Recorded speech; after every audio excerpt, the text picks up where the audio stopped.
Magic Treehouse Book Number 4, Winter of the Ice Wizard, by Mary Pope Osborne.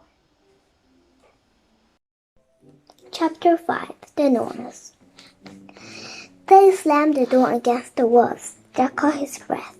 Welcome, the three Norns said in unison. They all looked exactly alike, except they wore gowns of different colors, blue, brown, and gray. How are you? Jack, Annie, Teddy, and Kathleen, said the blue Norn. We're good now, said Annie. Jack was amazed that the Norns knew all their names. Despite their strange appearances, their friendly smiles and twinkling eyes put him at ease. In their cozy house, he began to feel warm for the first time since they had left home. Was your journey pleasant? asked the brown Norn. Yes, we came in the Ice Wizard's land, said Annie. We have a little wind string, said Teddy. Jack held up the string to show them. The grey Norn cackled. Yes, we know. I like a string with knots, she said. A string without knots will be a boring string indeed, said the blue Norn. A life without knots will be a boring life indeed, chimed the blue Norn. As they spoke, the Norns kept waving. Their bugging eyes never blinked. Jack sensed that they would never close their eyes or stop their work. Sorry to bother you, said Annie, but Jack and I needed the eye of the Ice Wizard of the winter so we can save our friends Merlin and Morgan. We know, said the blue Norn. We are weaving the story of the Ice Wizard now. Come look. Jack moved with the others to the loom. Dozens of tiny pictures were woven into the tapestry. The threads were all one tree colors, blue, grays, and browns. The pictures tell the story of the Ice Wizard's life, explained the brown Norn.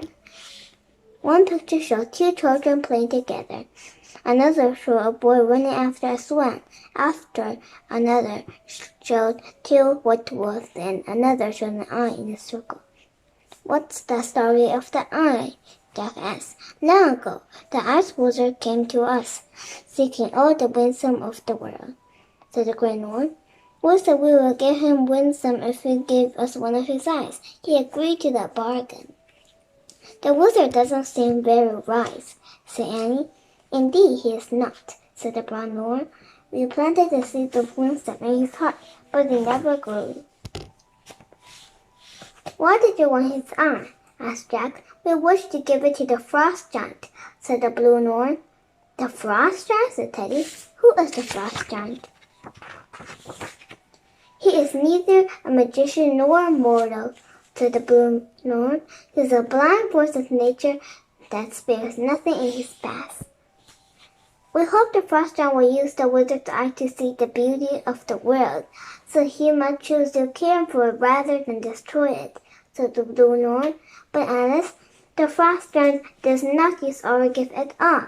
Instead, he keeps it hidden away, right where we left it. Where's that?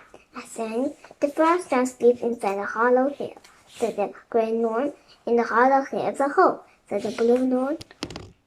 In the hole is a hailstone, said the brown Norn, and in the heart of the hailstone hides the wizard's eye, said the Grey Norn. Jack closed his eyes and repeated, in the hollow hill is a hole. In the hole is a hailstone.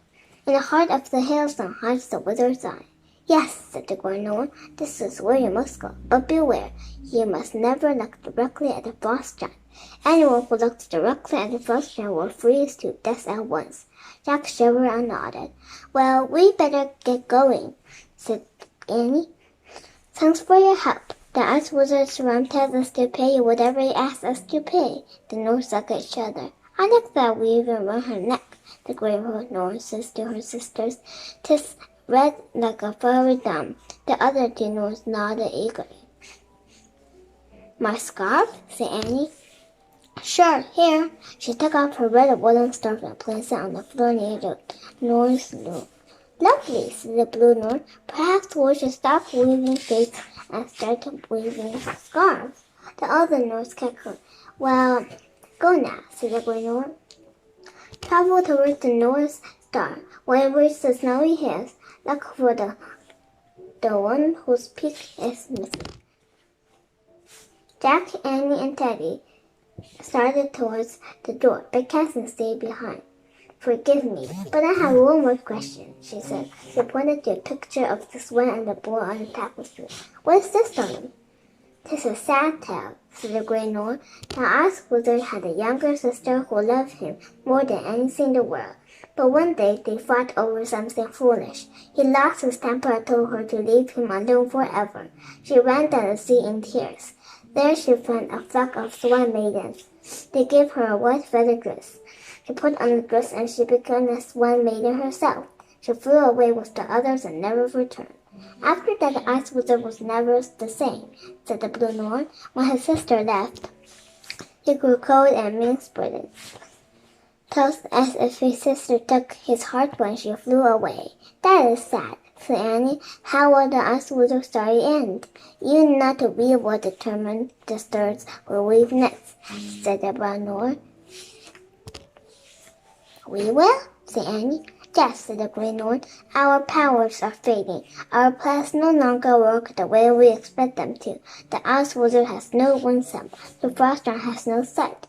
He must go now and finish the story." The three sisters smiled at their visitors. The skinny fingers fluttered over their weaving like butterflies over flowers.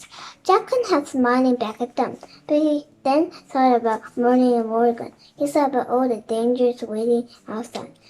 "One last question," he said. "What's the story about the two white wolves?" "Oh, the wolves!" said the Blue Norn. "Do not fear the wolves. A life without wolves will be a boring life indeed." Her two sisters smiled in agreement. For a moment their smiles made Jack feel unafraid of the white wolves, and the Ice Wizard and the Frost Giant too. "Goodbye, goodbye, goodbye," said the three sisters. Jack and the others waved goodbye. Then they slipped out of the House of the North and into the icy night.